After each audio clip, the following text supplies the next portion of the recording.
Welcome to Office Hours for week 28.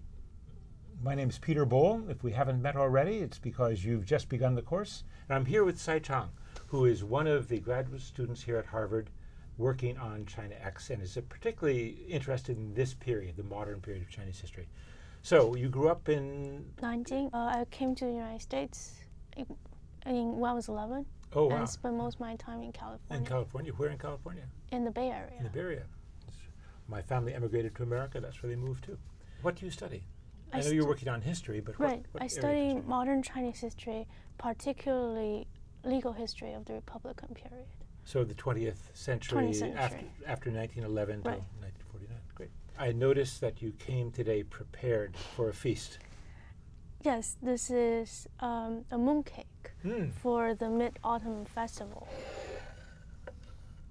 What does Mid-Autumn Festival represent? For family reunion, mainly. And you look at the moon? Yes. It would be the 15th of the 8th lunar month. So that should be a full moon. Right. What kind of mooncake is that? Lotus seed. Lotus seed mooncake. I wanted to just say a few things about where we are with ChinaX. We have had now about 50,000 registrants for ChinaX since the beginning, and we still have people joining us in part one. I have to let you know, though, that when we finish the last of our mini courses for this first run of ChinaX, we're going to pause and take ChinaX offline and do a lot of adjusting and editing, adding new things as well. And so I think we'll probably be offline for maybe several months, if not more. So if you do want to catch up and do certificates of any kind now, before we stop the course at the end of winter, you should catch up now. Now we have some other things I should tell you about, and that some of you have asked about what are these options that you're given on the edX platform. Well, one of the options is called an audit. And an audit means it's free.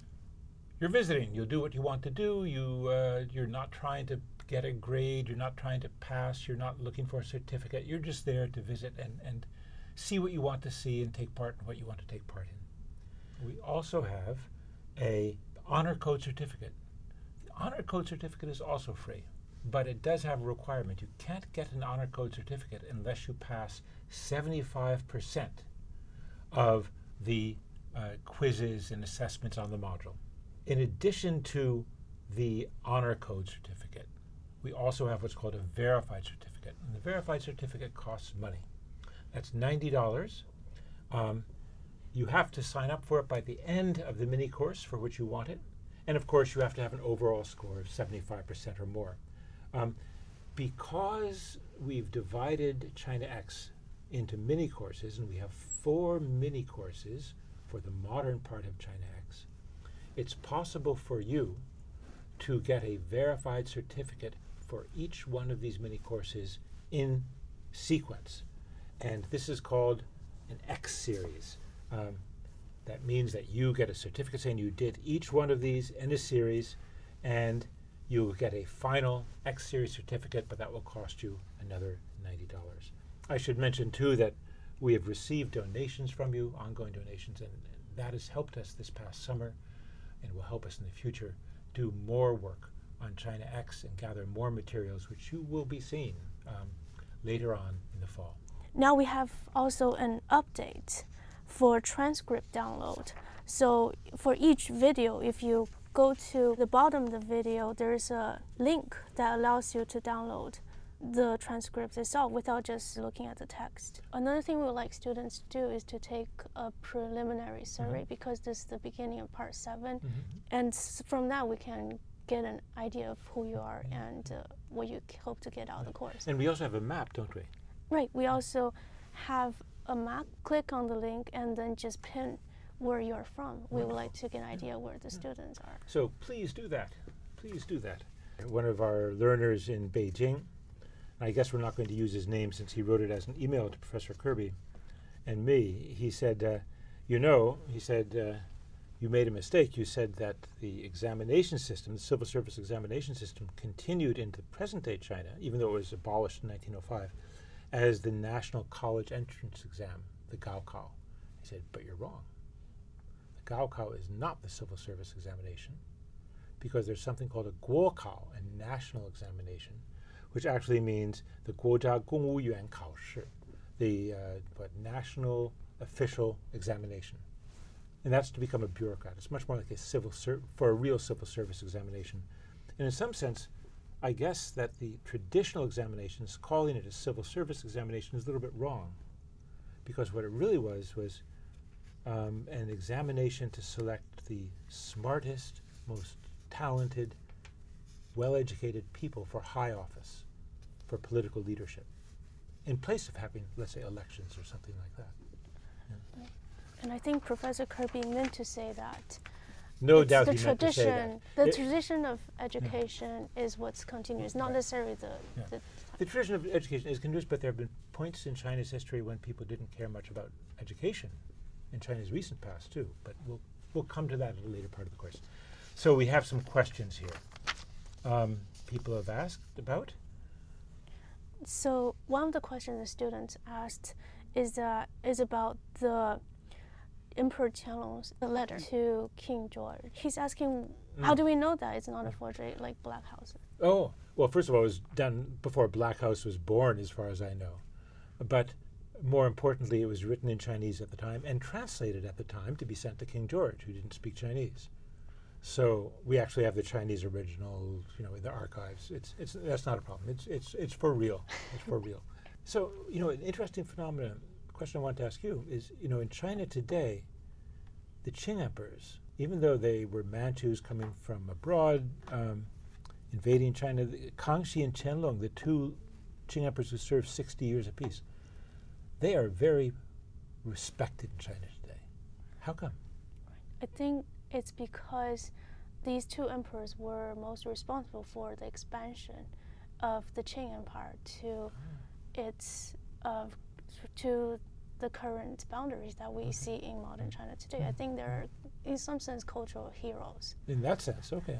Of promoting, sort of bringing about China's unity, which is bringing about China's expansion. Expansion, but then it's from Chinese perspective, it's unity. Well, although the empire's height under Qianlong is still a little bit smaller today than it was then. We have some discussion topics. The first one, we asked people to look at the English language website of the Communist Party of China's most popular newspaper, the People's Daily, the Renmin日报, and ask how China was being portrayed. And it's always an interesting question, right? How does China portray itself through its media outlets and stuff like this? And so what did you see, students? We had an enormous number of responses, and we apologize. We can only deal with a few in the time we've been given. Jane Man's response was very interesting. It's trying to promote a unified, harmonious, and prosperous China, but the newspaper is highly controlled. I actually think that Jeremy Todd made a very good point. He said compared to sorts of newspapers he's used to in the West, although it's true that they paint a rosy picture of everything in China, the media gives a lot more attention to academics and to students and professors, quoting them as authorities, than we do in America. I rather like that idea. So, what else did you see? And I like Roger James's response. He says that China is very heavily involved in international affairs. It's very engaged with the world, so it's not an isolation. Oh yes, he counted up. He said that 50% of the articles are world news. Right. But on the other hand, in the Chinese language version, it's rather different, isn't it? Right. So 25% are world news. There's a lot more anti-American, anti-Japanese articles than they show in the English language version. And the front page is mainly policies for domestic. Mm-hmm. And I thought M. Skinner's response is very interesting. He's talking about the sort of state's promotion via the People's Daily about entrepreneurship. A college student who starts small businesses is sort of highly extolled in the newspaper. So he thinks that the newspaper is very sort of pro-capitalist. I thought that was Interesting. a very interesting response. I think one of the other things that people noted, and this has to do with this sort of question of is China isolated, was that there's a kind of an awareness of the world outside of China that pervaded the media, right? That there isn't a sense that you get of being isolated there. We had a second discussion topic, and this had to do with Qianlong's letter to King George III, where he says, remember, we lack nothing within our borders. Why do you have to come and bother us? Why do you have all these to call on us, to allow in missionaries, to have ambassadors, to allow our traders to come? We don't need anything of this. And we asked people what they thought of that, whether, I guess what we asked was, did it matter? Were the points he was making valid under the circumstances? And what did you see as answers? For some of the students, they argue that Qianlong's response is highly Sinocentric, that he's not outward looking. But quite a few students actually say that his responses are very reasonable. Really? Very reasonable. For example, Lucy Costa argues that Qianlong actually shows a good understanding of European affairs, and also says that the trade deficit that the UK has with China is detrimental to the United Kingdom, but it's actually pretty good for China until sort of Opium War, when the tide was turned against China. And so I thought actually a lot of students thought Qianlong's responses was quite good. And oh, I like P.C. Zhang, and who's come back to us Right. with a very long and very thoughtful account of what McCartney was asking for, and sort of his sort of view of these three requests: the ambassador, trade restrictions, and propagation of the Christian faith.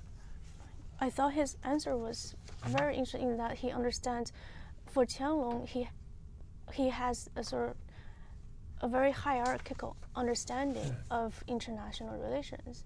So if he agrees to British's trade requests, that's sort of denying his whole conception of how he orders this The world, right? world. And yet, I think P.C. Zhang makes the point, or that in fact they had been trading with the world. It's not new. Right. They had missionaries there since the 16th century, right?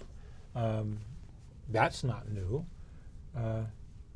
So, would it have made any difference if Qianlong had said, "Sure, come and do this"? I highly doubt it. It A lot yeah. of students think that they wouldn't have I, made I, any I, difference. I was struck by that too. Somebody made the comment that I thought was rather good, was that if the given that the British didn't have, until opium, they found opium, they didn't actually have something except silver to pay for the goods with, so they would keep running a deficit. The British didn't have much of an advantage until opium came their way as a means of trading with China. Tom Sutherland talks about, he's asking Yeah. an interesting question: why wouldn't Qianlong be curious about what the West had to offer? Yeah, that's a good question, and I think he's right. You know, there's a kind of a lack. There's not a great deal of curiosity there, and so, although I tend to agree with people who say that at that moment, it wouldn't have made much difference what if Qianlong had said yes to all these requests, and Qianlong's position had a certain logic to it at that moment. But 2 generations later, it was clear that that was not the path. And I think part of it must be, and this is speculation on my part, that at that moment, the Qing Empire is at its height. Its concern is keeping everything together, keeping the system going, not rocking the boat, not doing new things. And the West was at a moment of discovery, of doing new things, trying new things out, new ideas, new political theories. The West is experimenting at that moment, and the Qing is consolidating. And I think that's the lack of curiosity. They weren't at the same moment. In the 1620s, China had a tremendous amount of curiosity, but things were also a bit more chaotic then than in the 1780s. Good. I think that's it. You can go back and to talk about Qianlong, look at part 6, Professor Elliott, Mark Elliott's discussion of Qianlong. He's a great fan of the Qianlong Emperor. And we look forward to seeing you in week 29. Thanks a lot.